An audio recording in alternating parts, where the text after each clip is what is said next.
వనభోజనాలు కార్తీక మాసంలో బంధువులు స్నేహితులతో కలిసి చెట్ల నీడలో కలిసి భోజనం చేయడాన్ని వనభోజనం అంటారు.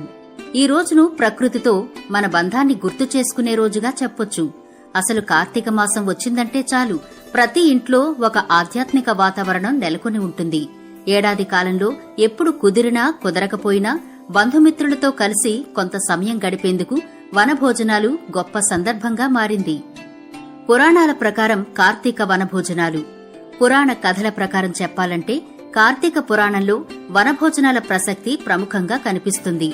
కార్తీక మాసంలో ఉసిరి చెట్టు ఉన్న వనంలో విష్ణుమూర్తిని అర్చించి వనభోజనం చేసిన వారి సకల పాపాలు తొలగిపోతాయన్నది పురాణంలోని మాట. ఈ సంప్రదాయాన్ని తరచి చూస్తే వనభోజనానికి ఎందుకంత ప్రాధాన్యతో అర్థమవుతుంది. ఉసిరి చెట్టు కిందే ఉత్తమం. వనభోజనానికి ఎంచుకునే ప్రదేశం అత్యంత పవిత్రంగా ఉండాలి. వనభోజనాలకు రకరకాల ఫల, పుష్ప, వృక్షాలు కలిగిన ఏటి ఒడ్డున ఉన్న ప్రదేశాన్ని ఎన్నుకోవడం ఉత్తమం. అక్కడ తప్పనిసరిగా ఉసిరి చెట్టు ఉండాలి. తులసి వంటి మొక్కలు కూడా ఉంటే మరీ మంచిది. బయటి నుండి తెచ్చినవి కాకుండా సాధ్యమైనంత వరకు ఆహార పదార్థాలు వన ప్రదేశంలోనే వండుకోవాలి. సాత్విక ఆహారాన్ని మాత్రమే తీసుకోవాలి. ఉసిరి చెట్టు కింద సాలగ్రామం పెట్టి కార్తీక పూజలు చెయ్యాలి. తర్వాత విస్తరాకుల్లో గాని అరిటాకుల్లో గాని అందరూ కలిసి భోజనం చెయ్యాలి.